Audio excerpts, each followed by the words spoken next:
You picked your seat, $50. Then you hit checkout and it was $86. You've always assumed that gap is greed. It isn't. It's the entire business model. Because last year, the company behind that checkout page sold $25 billion worth of concerts and made almost nothing on the music itself. Nearly half its profit came from one place, the fees. You didn't pay a fee to buy a ticket. The fee was what you were buying. This is how one company turned your night out into a toll booth, and how in April this year a jury finally called it illegal. First, understand what you're dealing with. Nation isn't a ticket website.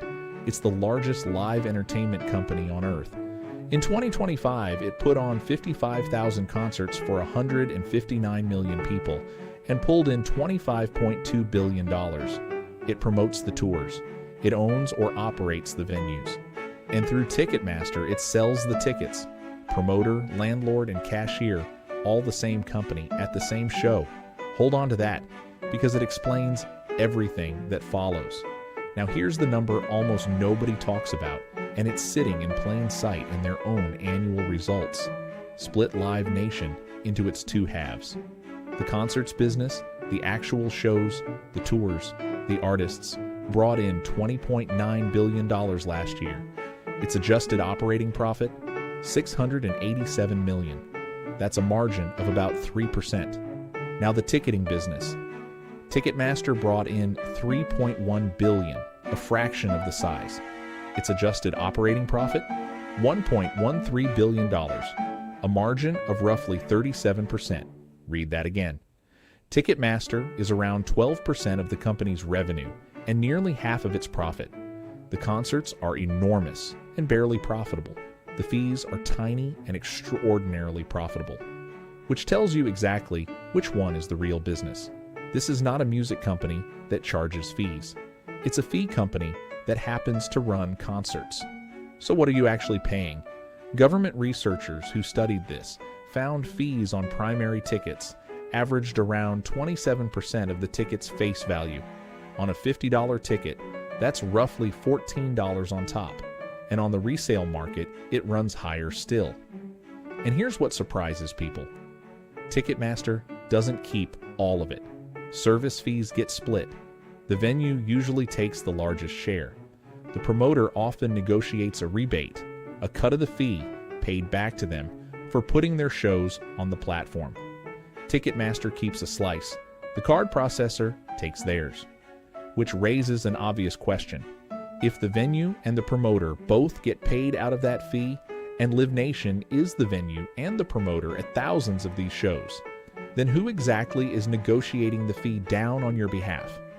Nobody. That's the point. When one company sits on every side of the table, there is nothing pushing the fee down, which brings us to the real question. Why don't you just buy somewhere else? You can't. The Justice Department found Ticketmaster controlled around 80% of primary ticketing at major concert venues. By the time this reached trial, prosecutors put it at 86% of roughly 250 major arenas and amphitheaters across America. And the mechanism was simple. Live Nation controls the tours. Venues that wanted those tours were pushed into long exclusive ticketing contracts, often 5 to 10 years. Sign, and the shows come. Don't, and you risk your calendar going quiet. So when you buy a ticket, you're not choosing Ticketmaster. There is simply nothing else on the page. That isn't a market, it's a toll booth. And you can see the result in what a night out now costs. In 1996, the average concert ticket in America was about $26. By 2025, it was $136. If tickets had simply tracked inflation, that seat would cost around $50 today. Instead, it costs nearly 3 times that. And it's accelerating. Ticket prices jumped over 80% in just 3 years, roughly 4 times the rate of inflation. Live music didn't slowly get more expensive.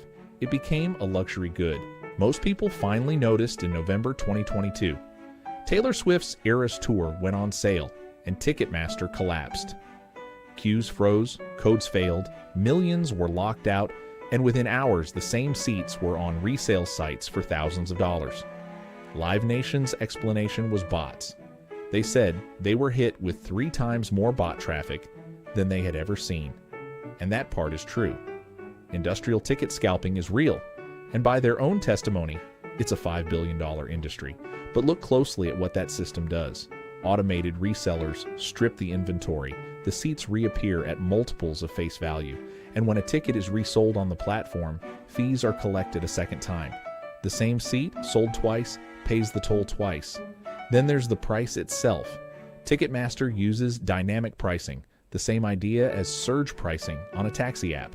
Seats labeled platinum or in demand aren't better seats. They're the same seats, repriced in real time as demand climbs. When Bruce Springsteen toured, some seats surged to $4,000 and $5,000. When Oasis reunited, fans queued for hours only to watch advertised prices of around £150 become $350 at checkout. Oasis said afterwards they had no idea dynamic pricing would be used at all, and that's the elegant part of the design. The artist absorbs the public anger. The pricing engine keeps the money, which brings us to this year.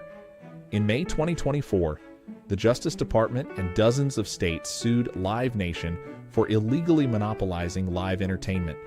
It went to trial in March 2026, and on April 15th, a federal jury found Live Nation and Ticketmaster liable on every antitrust count put in front of them, including monopolizing ticketing and illegally tying its promotion and venue businesses together. Mid-trial, the Justice Department settled. The terms Live Nation keeps Ticketmaster, but must open its venues to rival ticketing companies, sell off certain amphitheaters, cap ticket fees at 15%, and set aside $281 million for state damages. 33 states rejected that deal as far too soft and are still fighting for tougher remedies. And separately, since May 2025, a federal rule has forced ticket sellers to show the full price, fees included, upfront, instead of springing them on you at checkout. So here's the bottom line. That fee at checkout was never a processing charge. It was the product. A company that makes about 3 cents of profit on every dollar of concerts makes roughly 37 cents on every dollar of ticketing, and built a position where, at most major venues, there was no second option to click. That's how a $26 ticket became $136. Next time you buy, watch what happens. The price on screen should now include the fees, and if that cap holds, they shouldn't go past 15%. That number, 15, is the difference between a market and a toll booth. And it only exists because it took a jury to put it there. If you want to see the money machine behind the things you love, subscribe. This is Behind the Billions. Next up, how lotteries quietly became a tax on the poor. I'll see you there.